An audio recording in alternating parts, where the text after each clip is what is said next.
freezing rain was coming down sideways when I pulled into the driveway and saw my son standing on the wrong side of his own front door. Ethan was in a t-shirt, soaking wet, his arms wrapped around himself, shivering so hard I could see it from 30 feet away. 2 tow trucks were backed up to his cars, chains already hooked to the frames. A man in a long wool coat stood on the porch, holding a stack of papers against his chest to keep them dry. I was out of my truck before I even turned the engine off. "Ethan!" I grabbed his arm. His skin was ice. His lips were turning blue. "What the hell is going on?" "Dad, don't." He pulled away, but not from me. From the door. From the man on the porch. "Just don't."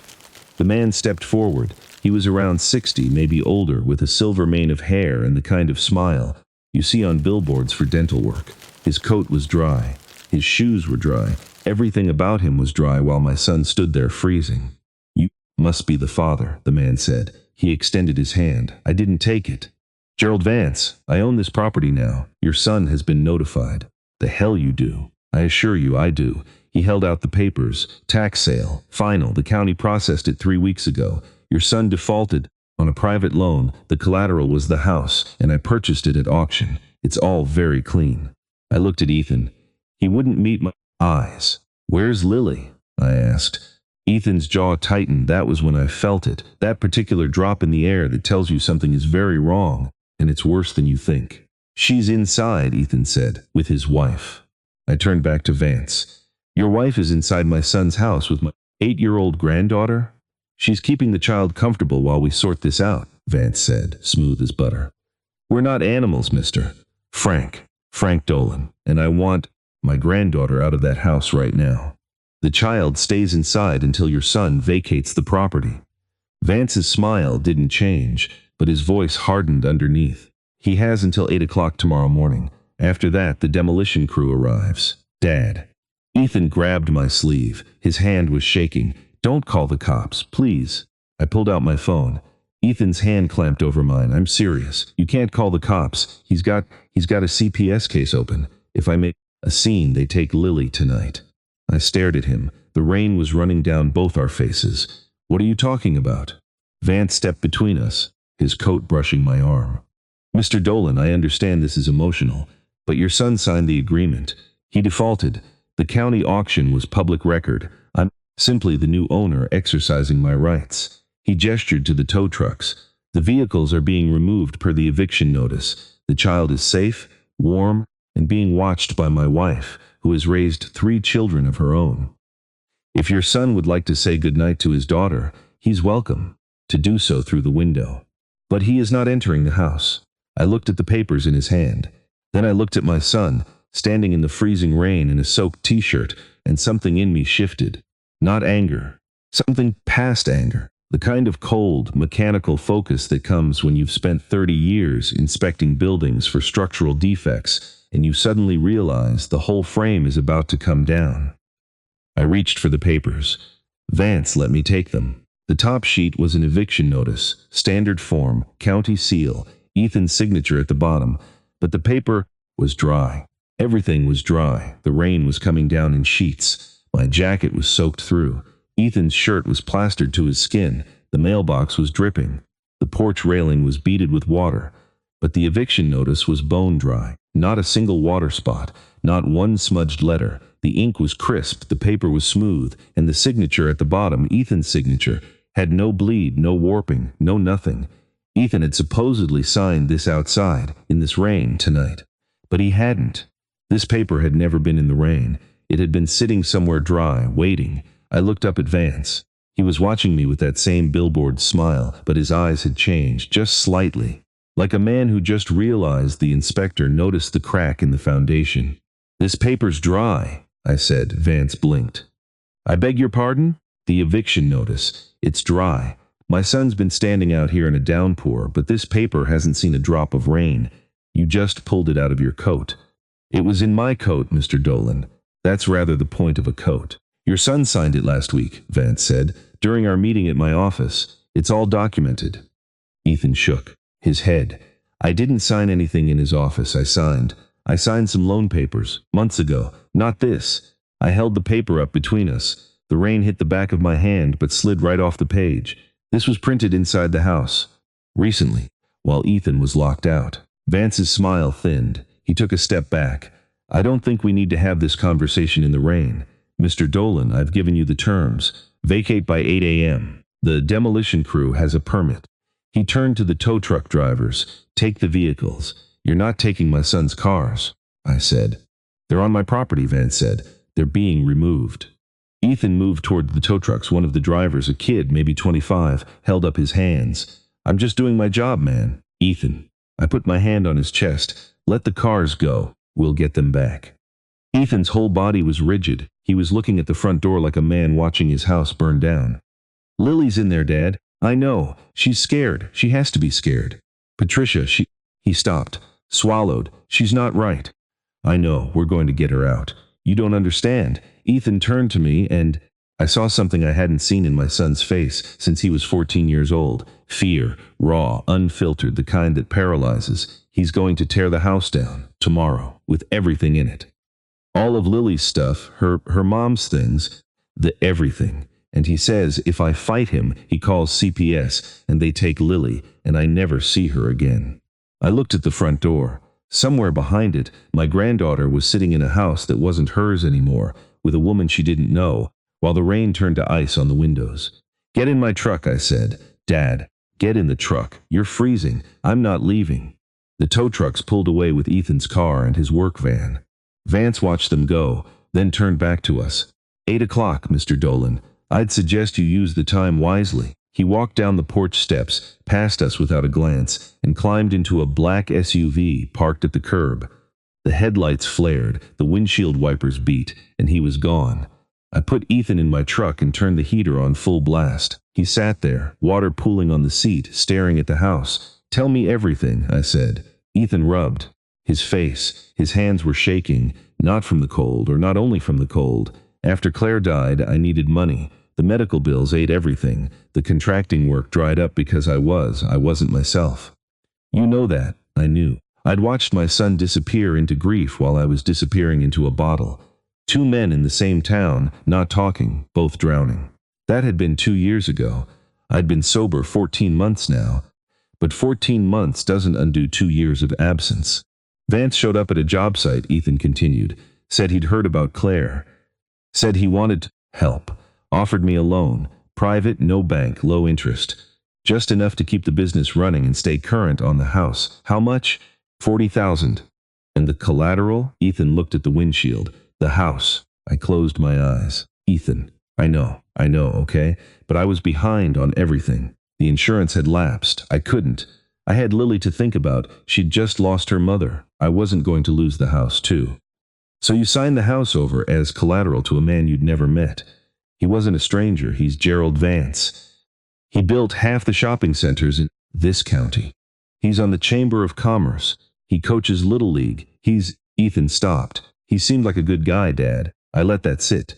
I'd spent 30 years as a county building inspector.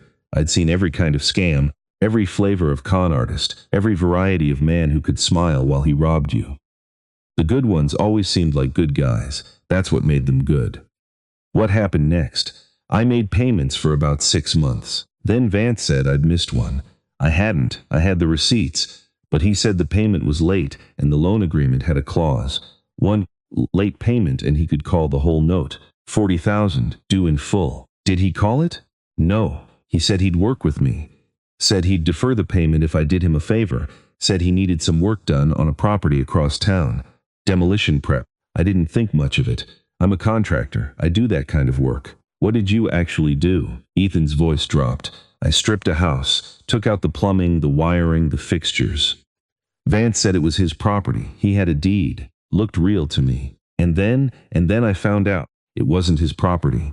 It belonged to an elderly couple who were out of the country. When they came back, the house was gutted. They filed a report. Did you tell them it was Vance? I tried.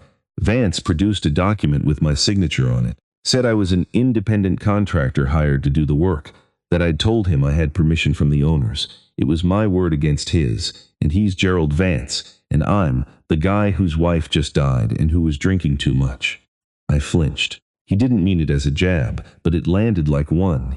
Use that, I said. Yeah, he used it. He said if I kept quiet and did what he asked, he'd make the whole thing go away. If I didn't, he'd hand the document to the police, and I'd go to jail for burglary and destruction of property. And then CPS would get involved, because how do you keep custody of a kid when you're facing felony charges? The heater was blasting, but the cab felt cold. I looked at the house. The porch light was on. I could see movement through the curtain. Patricia, probably, walking back and forth. Is any of this true? I asked. The CPS case. He hired a lawyer. The lawyer filed a report saying the house was unsafe. Electrical problems, mold, structural damage. All fabricated, but it's on paper. Vance said if I fight the eviction, he calls the CPS hotline tonight and says I left Lily in an unsafe home with a stranger. He says they'll take her within 24 hours. Would they? Ethan's silence was answer enough. He's got her in there, Dad. She's 8 years old. She doesn't know what's happening. She probably thinks, his voice broke. She probably thinks I left her. I gripped the steering wheel. The rain was turning to sleet now, ticking against the roof of the truck like a clock. He's not tearing this house down, I said. Dad, you can't. I spent 30 years inspecting buildings in this county. I know every ordinance, every code, every permit process. If he's got a demolition permit, I can find out if it's legitimate. If it's not, I can stop it. And if it is legitimate, then we find out why he wants this house down so badly. No developer buys a house at a tax sale and demolishes it within 24 hours. There's something under this house, or in this house, that he doesn't want anyone to find. Ethan looked at me. For the first time that night, I saw something other than fear in his eyes. Not hope, exactly, but a crack in the wall. Why do you care? He asked. You haven't set foot in this house in 2 years. It landed like a punch. I deserved it, but it still landed. I said, because you're my son, I said, and Lily's my granddaughter. And I've been a lot of things, but I've never been the kind of man who drives away from his family in the rain. Ethan held my gaze for a long time. Then he nodded. Once. Okay, he said. What's the plan? I looked at the house. The lights were on in the front room. Patricia was in there. Lily was in there. And somewhere in the county records office, there was a demolition permit with Gerald Vance's name on it. First, I need to see that permit, I said. I still know people at the county office. If he pulled it illegally, we can challenge it. But I need to move fast. What about Lily? We're not leaving her in there alone. I'm going to keep watch from the truck. If anything changes, if Patricia tries to move her, I'll go in. You can't just break into the house. He'll call the cops. Let him. I'd rather explain a broken window than explain why my granddaughter was left in a freezing house with a stranger. Ethan shook his head. You don't understand how deep this goes. He's got people. The magistrate who signed the eviction, Wallace, his name is. He's in Vance's pocket. The CPS worker who filed the report, Vance's cousin. This isn't just one guy. He's built a whole system. Then we break the system. How? I held up the dry eviction notice. This paper. This is our first crack. Your signature was forged, or at minimum it was obtained under false pretenses. If I can prove that, the whole eviction falls apart. How do you prove a signature is forged? I don't. Not tonight. But I can prove the paper was never in the rain, which means it was prepared before you were locked out, which means this wasn't a spontaneous eviction. It was planned, and if it was planned, there's a paper trail. I started the truck. Stay here. Watch the house. If Patricia comes out with Lily, call me. Don't engage. Just call. Where are you going? To find a witness. I pulled out of the driveway and headed toward town. The sleet was getting worse, and the roads were starting to glaze. I drove slow, which gave me time to think. I'd been a building inspector for 32 years before I retired. I'd seen every kind of construction fraud, every variety of code violation, every shade of developer sleaze. I knew how these men operated. They didn't just take your house, they took your story. They rewrote the narrative so that when you screamed for help, people heard a deadbeat complaining about consequences. That's what Vance had done. He'd turned my son into a man who defaulted on a loan, who neglected his house, who maybe even vandalized someone else's property. All true, technically, all completely wrong in spirit. But I also knew that developers like Vance don't move this fast unless they're scared. A man who buys a house at a tax sale and demolishes it within 24 hours isn't making a business decision. He's destroying evidence. The question was, evidence of what? I pulled into the parking lot of May's Diner, the only 24-hour place in town. The lot was half full. I spotted Vance's black SUV right away, parked under the light, still running. He was inside. I walked in. The diner was warm and smelled like coffee and bacon grease. A few regulars sat at the counter. The waitress, Dolores, looked up and nodded. Vance was in a corner booth with two men I didn't recognize. Suits, expensive. The kind of men who carry briefcases to diners at 10 o'clock at night.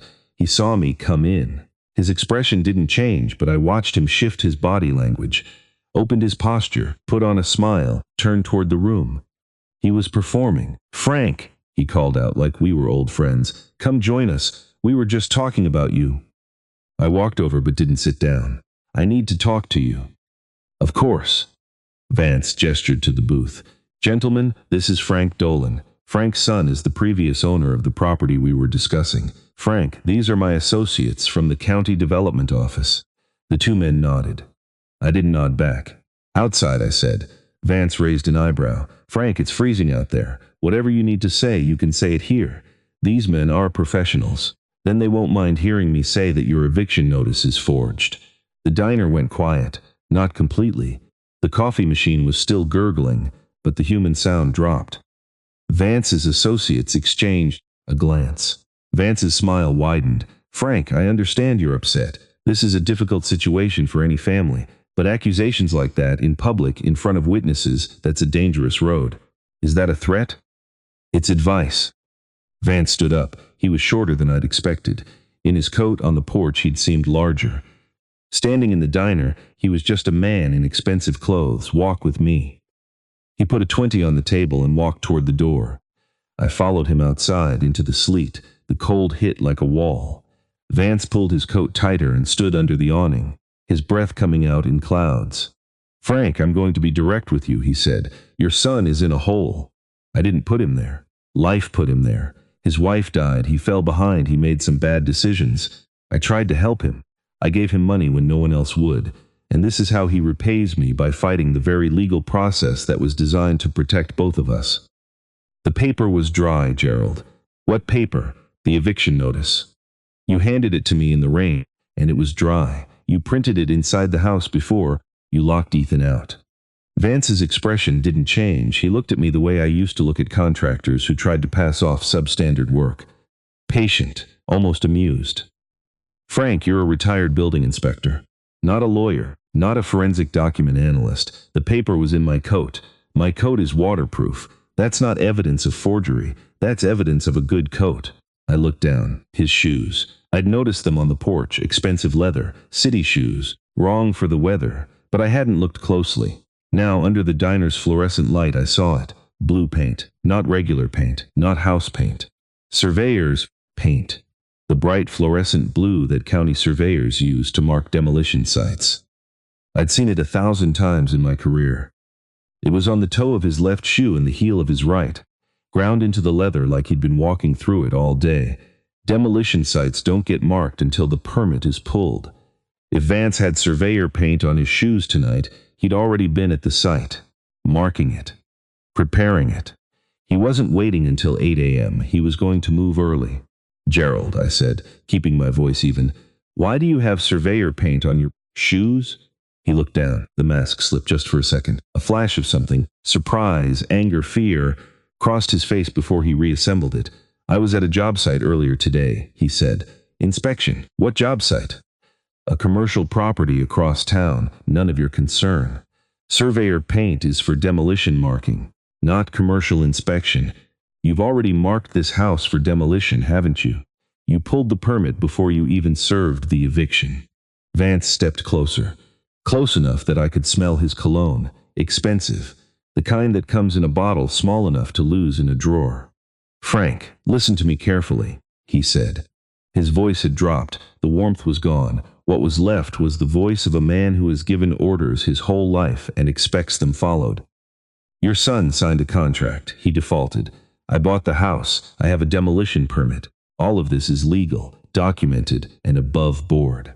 If you continue to harass me, I will call the police and have you arrested for trespassing and intimidation. And when I do, I will also make a phone call to Child Protective Services.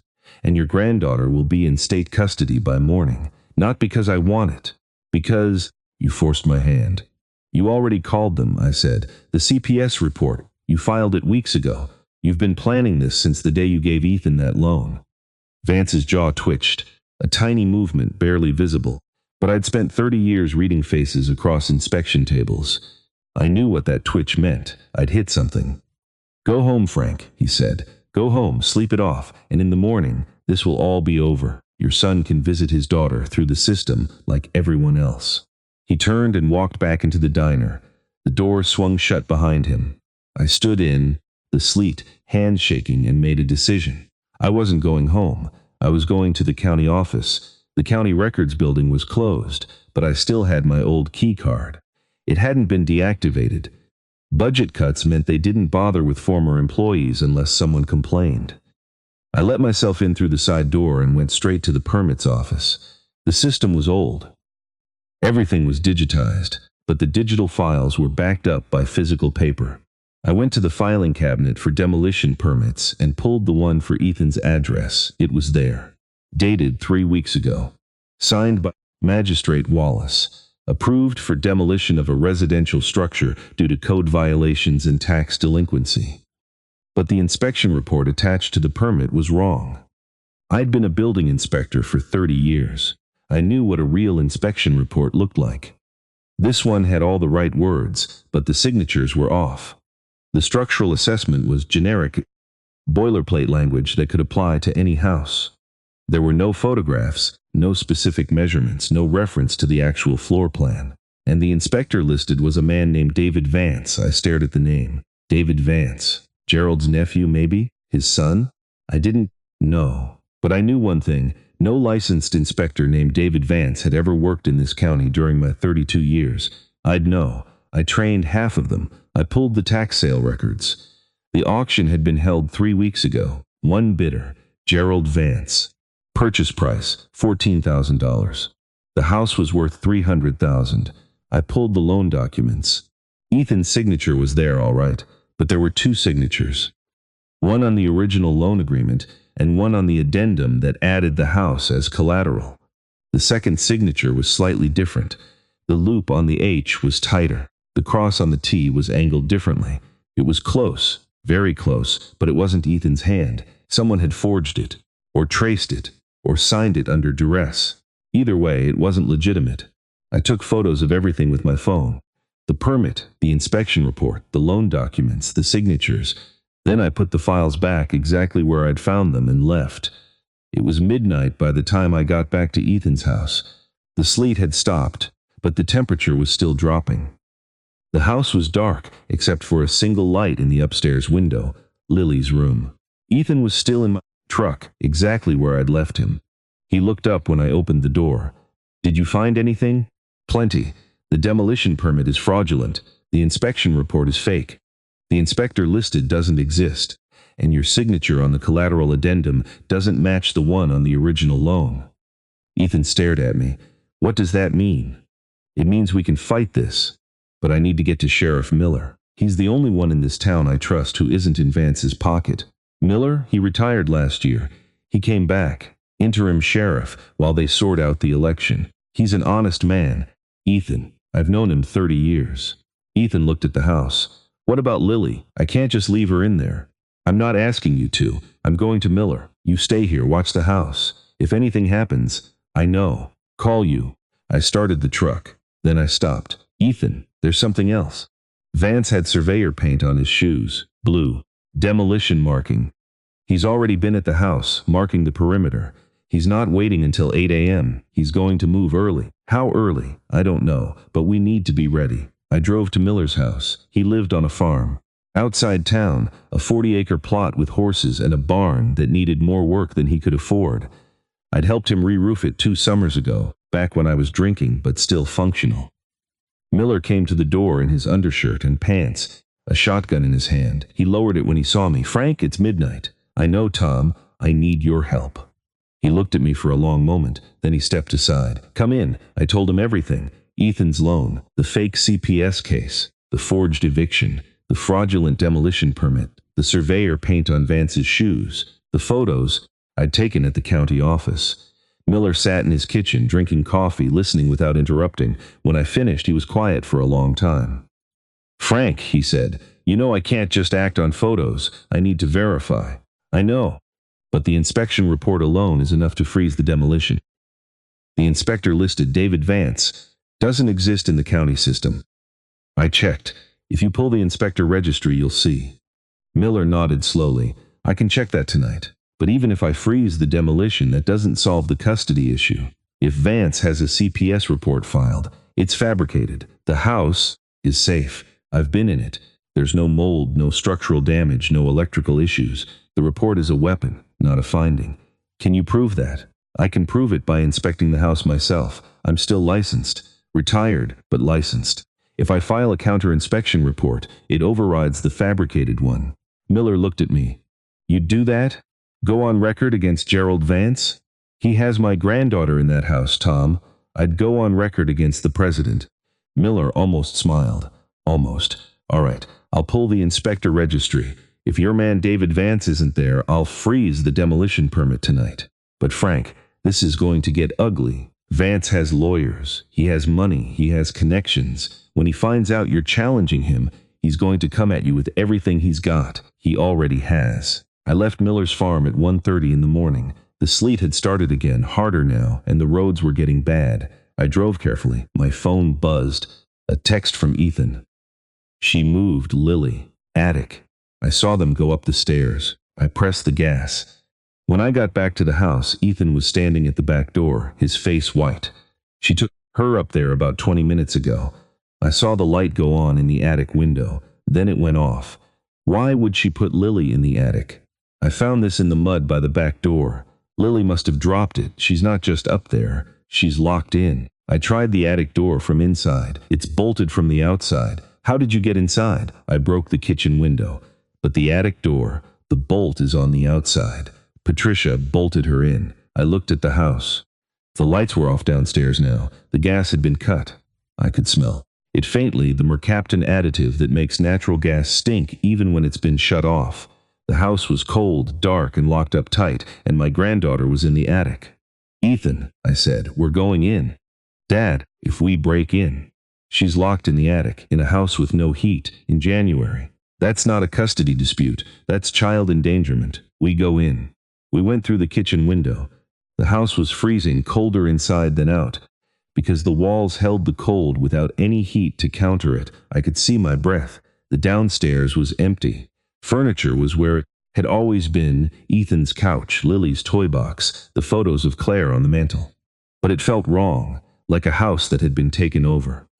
There were coffee cups on the counter that weren't Ethan's, a coat on the hook that wasn't Lily's. The small, invasive signs of someone else living in your space. We moved upstairs. The hallway was dark. The door to Lily's room was open, the bed empty, the covers thrown back. A stuffed rabbit, the one Claire had given Lily for her 3rd birthday, was on the floor. Ethan picked it up. His hand closed around it.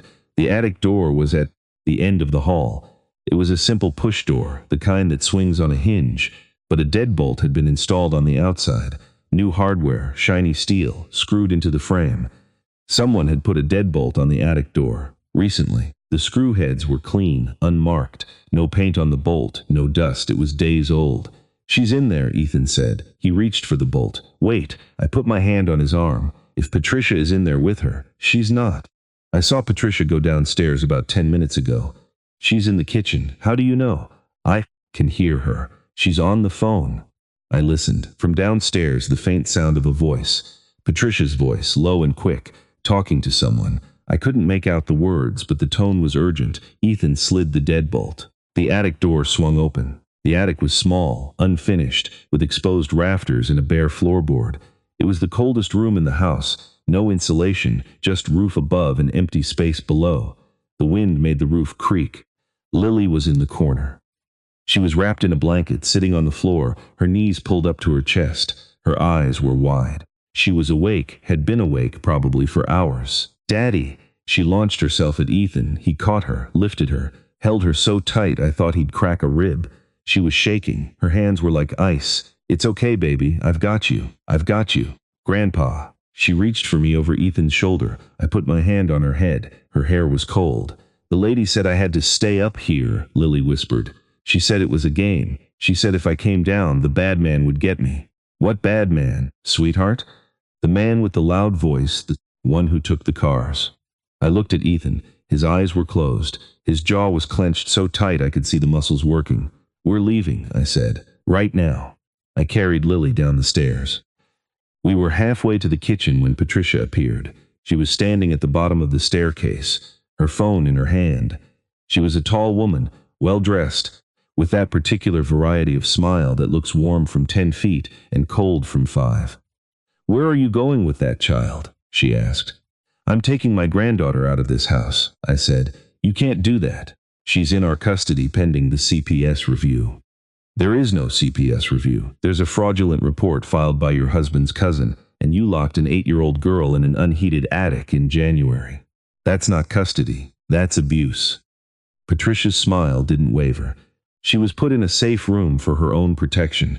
The house was being inspected. Standard procedure. Standard procedure doesn't involve deadbolts on the outside of attic doors. Patricia's eyes flickered, just for a moment. Then she raised her phone. I'm calling the police. You've broken into a private residence and you're abducting a child. Go ahead, I said. Call them. And when they get here, I'll show them the attic. And the deadbolt. And my granddaughter, who's been sitting in a freezing room for 3 hours. Patricia lowered the phone. Her smile was gone now, replaced by something harder. Something that looked like it had been there all along, just under the surface. You think you're clever, she said. You think you can just walk in here and take her. But you don't understand what we've built. Gerald has spent 15 years putting people in place. Magistrates, inspectors, social workers. You can't fight a system, you can only survive it or be crushed by it. Then, I guess we'll see about that. I walked past her. She didn't try to stop me, but as I reached the front door, she spoke again. The demolition is at 6 a.m. now, not 8. Gerald moved it up. By mornings, his house will be rubble, and your son's fingerprints are all over the permits, the loan, the everything. When the dust settles, he'll be the one holding the bag, not us. I stopped, turned. 6 a.m., 6 a.m., and there's nothing you or your sheriff friend can do about it. The permit is signed. The crew is on their way. I looked at the clock on the mantel. It was 2:15 a.m. Less than 4 hours. I carried Lily to the truck. Ethan wrapped her in his own jacket and climbed in beside her. I turned the engine on and blasted the heat. Dad, Ethan said, if they demolish at 6, I know. Everything in the house. Claire's things. Lily's, I know. Listen to me. Sheriff Miller is pulling the inspector registry right now. If David Vance isn't registered, Miller can freeze the permit. But we need to buy time. How? I'm going to block the driveway with my truck. They can't demolish a house they can't reach. Dad, they'll just tow you. Then I'll make it hard. I'll park sideways, lock the doors, and throw the keys in the storm drain. It'll take them an hour to figure out how to move me. Ethan looked at me like I was crazy. Maybe I was. But I'd spent 30 years dealing with contractors who cut corners, developers who bribed inspectors, and bureaucrats who stamped papers without reading them. I knew how to be stubborn. It was the one thing I was genuinely good at. There's something else, Ethan said. Patricia said the demolition is at 6, but Vance had the surveyor paint on his shoes. He's already marked the site. What if he's not just demolishing the house? What if he's demolishing the evidence? What evidence? The loan documents, the forged signatures, the fake inspection report. All of that is in the house, in my desk. If they bring the house down, all of it goes with it. I stared at him. You have the originals? The original loan agreement, the addendum, the payment receipts, everything. I kept it all because I knew someday this would matter. Where in the house? Bottom drawer of the desk in the study. Locked. The key is on my keychain. The keychain. They just towed away with your car. Ethan's face fell. Yeah. I looked at the house. The study was on the first floor, back corner. The desk was a heavy oak monster I'd helped Ethan move in 3 years ago. It weighed 200 pounds empty. The drawer had a steel lock. Good one, not decorative. We need to get back in there, I said, before the crew arrives. I'll go, Ethan said. You'll stay with Lily. Dad, no, she needs you here. I'll go. I got out of the truck. The sleet had turned to snow now, big, heavy flakes that stuck to everything. The house loomed in the dark, its windows blank, its porch empty. Patricia was still inside. I went around the back. The kitchen window was still broken from Ethan's entry. I climbed through carefully, avoiding the glass. The house was silent, cold. I could hear the walls contracting, the wood popping in the cold. It sounded like the house was in pain. I moved through the kitchen, down the hall, to the study. The door was closed. I opened it slowly. The desk was there. The bottom drawer was locked. I pulled on it, solid. The lock was good, but the drawer was wood, and wood warps. I grabbed a letter opener from the top of the desk and worked it into the gap between the drawer and the frame. The wood was old, soft from years of humidity. I pried, gently at first, then harder.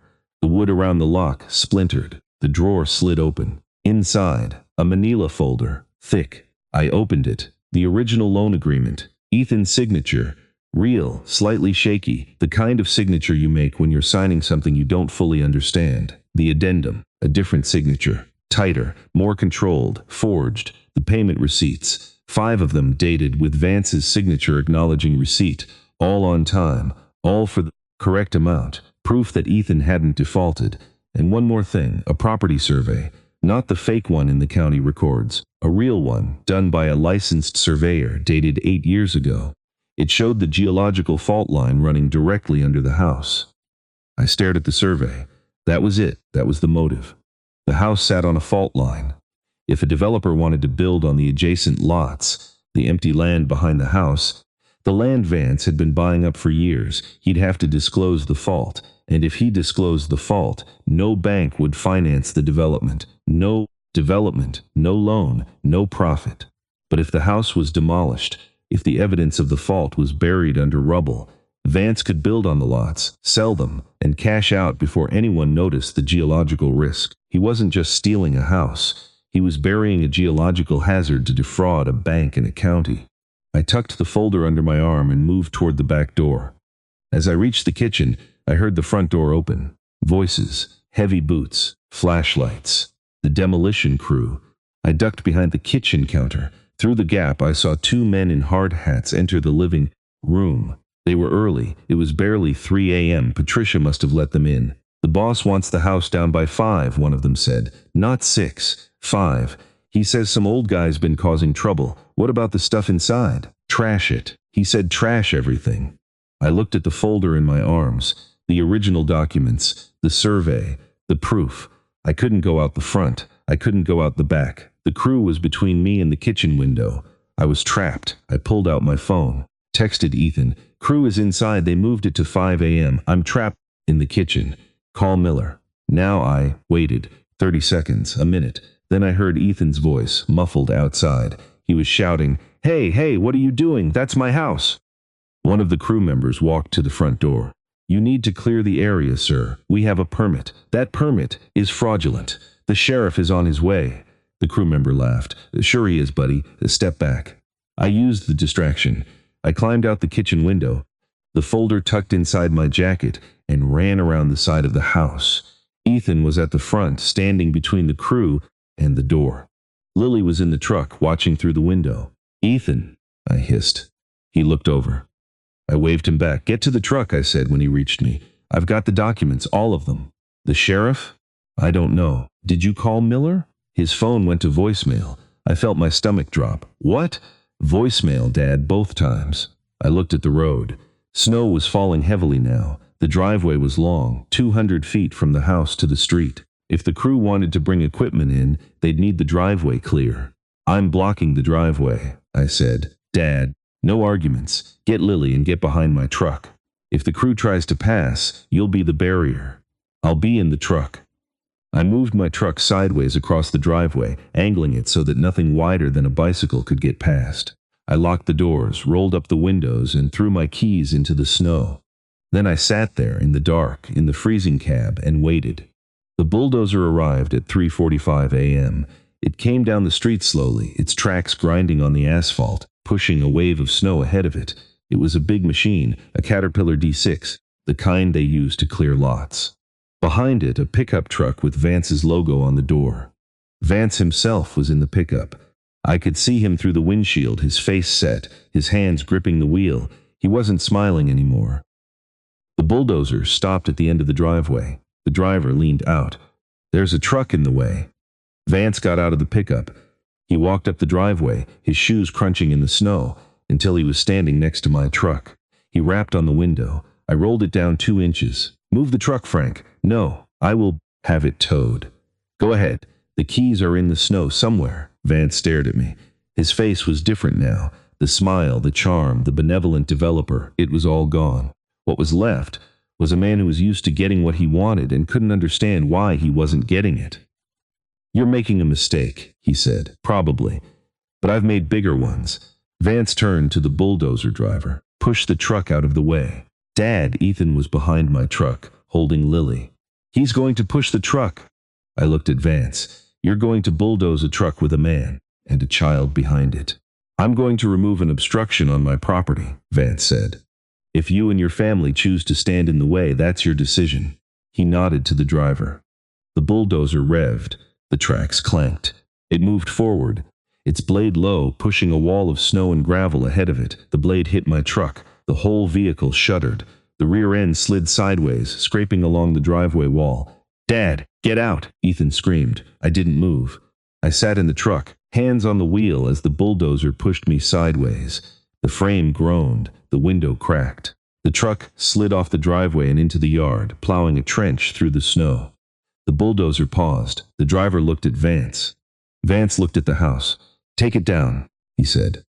The bulldozer turned toward the house. The blade rose. It moved forward, crossing the yard, heading straight for the front wall.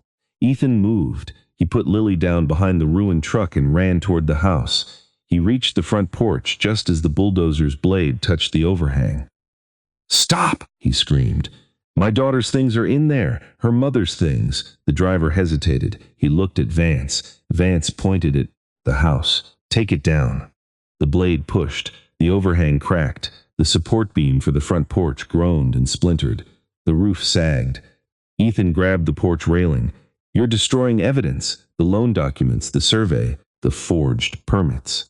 "It's all in there," Vance went still. "What did you say?" "The survey. The geological survey. I have the original. I know about the fault line." Vance's face changed. The last trace of composure drained out of it. He looked at the bulldozer driver. "Stop. Stop the machine." The driver backed off. The porch creaked but held. Vance walked up to Ethan. "What survey?" "The one from 8 years ago. The one that shows the fault line running under this house. The one you've been trying to bury." Vance's mouth opened, then closed.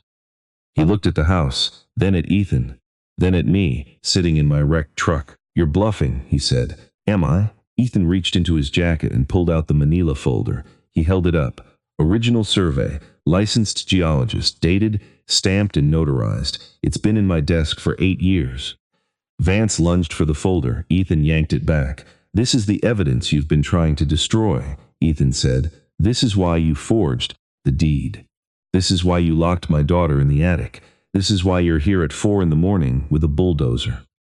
Because if this survey gets out, your development loan is dead. Your whole scheme is dead." Vance stood there, chest heaving. The snow was falling on his hair, his shoulders, his expensive coat. He looked like a man standing in the ruins of something he'd built. "Give me that folder," he said. "No. I will destroy you. I will take your daughter. I will." A new voice, steady, male, coming from behind us. We all turned. Cruiser was parked at the end of the driveway, its lights flashing red and blue in the snow. Sheriff Tom Miller was walking up the drive, his badge on his chest, his hand on his holster. Behind him, 2 deputies. "Mr. Vance," Miller said, "I'm going to need you to step away from the bulldozer." Vance's mask reassembled. The smile came back, shaky but present. "Tom, good to see you. There's been a misunderstanding here. These people are trespassing on my property. This property is the subject of an active fraud investigation," Miller said. "The demolition permit has been revoked. The inspector of record, David Vance, is not licensed in this county and never has been. The tax sale is under review, and the CPS report filed against Mr. Dolan has been flagged as potentially fabricated." Vance's smile died. "You can't do this. I have rights. I have. You have the right to remain silent." Miller reached into his coat and pulled out a folded document. Not a warrant, something else. He walked past Vance, past Ethan, past the bulldozer, and stopped at my truck. I rolled down what was left of the window. Miller held out the document. "Frank," he said, "this is the seized asset notice. When we pulled the inspector registry and found the fraud, we also pulled Vance's county filings. Every property he's acquired through fraudulent inspections in the last 5 years is subject to forfeiture, including his estate." I took the document. It was heavy, official, sealed. "His estate," I said. "The house, the land, the outbuildings, all of it. Restitution for the fraud." Miller looked at me. "His collateral just became yours." I held the deed to Gerald Vance's entire estate in my hands. The snow was still falling. The bulldozer was idling. Vance stood in the driveway, his mouth open, his eyes fixed on the document in my hand. "No," he said. That's not possible. You can't." "Mr. Vance," Miller said, "you're under arrest for fraud, forgery, filing false documents, and child endangerment." "Turn around." Vance didn't turn. He looked at Ethan, then at the manila folder, then at the house, the cracked porch, the sagging roof, the windows dark and cold. "It was just business," he said. His voice was barely a whisper. "It was just business." Miller cuffed him. The deputies took the bulldozer driver. Patricia appeared at the front door, her phone in her hand, her face pale. She tried to run. One of the deputies caught her at the gate. Ethan didn't watch any of it. He was already at the truck, pulling Lily into his arms. I got out of my wrecked truck. My legs were shaking. The cold hit me, but I didn't feel it. I was holding a deed to Gerald Vance's estate, and my granddaughter was safe, and my son was holding her like he'd never let go. I walked over to them. Lily looked up at me, her eyes red, her face streaked with tears and snow. "Grandpa," she said, "are we going home now?" I looked at the house. The porch was cracked. The roof was sagging. The front window was broken, but it was standing. "Yeah, sweetheart," I said. "We're going home." Ethan carried Lily inside. The house was cold. The gas was still off, but Ethan built a fire in the living room fireplace while I found blankets in the hall closet. We wrapped Lily up and sat her on the couch between us, and the fire crackled and the warmth slowly came back. I went to the kitchen and found the gas valve. It took some doing. The lock Vance's people had put on it was cheap, and a pair of pliers from the junk drawer broke it easy enough. The furnace kicked on. The house began to warm. When I came back to the living room, Lily was asleep on Ethan's chest. He was staring at the fire, one hand on her back, the other holding the manila folder. "Dad," he said. "Yeah, I'm sorry for everything, for not calling you, for not trusting you." I sat down beside him. The fire was warm. The house was quiet. "I wasn't someone you could trust," I said, "for a long time. That's on me." Ethan was quiet for a moment. Then he reached into the folder and pulled out the forged eviction notice, the one with the dry signature, the one I first noticed in the rain. "What do we do with this?" he asked. I looked at the fireplace. The flames were high, the coals glowing orange. "It's your call," I said. Ethan held the paper for a long moment. Then he threw it into the fire. It caught immediately, curling and blackening, the forged signature disappearing into ash. He watched it burn. Then he leaned back, closed his eyes, and held his daughter tighter. I sat there beside them, watching the fire, and felt something I hadn't felt in a long time. Not victory, not satisfaction, just presence. The simple, quiet fact of being in the right place at the right time with the right people. The snow was still falling outside. The bulldozer was gone. The driveway was empty. Somewhere in town, Gerald Vance was sitting in a holding cell, and his estate, every acre, every building, every cent belonged to me. I'd deal with it tomorrow. The lawyers, the filings, the restitution, all of it. Tomorrow. Tonight I was home. I got up and went to the front door. The deadbolt was still good, the one I'd installed 3 years ago. When Ethan moved in, I slid it into place. Solid steel, the kind of lock that holds. I stood there, for a moment, my hand on the lock, looking out at the snow. The porch was cracked. The railing was loose. I'd need to fix that. But the frame was solid, the foundation was good, the house would stand. Behind me, the fire crackled. Ethan murmured something to Lily, too quiet to hear. She stirred, then settled. I let go of the deadbolt and went back to the fire. Ethan opened his eyes. "Dad, thank you." I didn't say anything. I just sat down beside him, close enough that our shoulders touched, and watched the flames eat the last of the cold. The snow kept falling. The house kept standing, and for the first time in 2 years, I was exactly where I was supposed to be. Let it rain.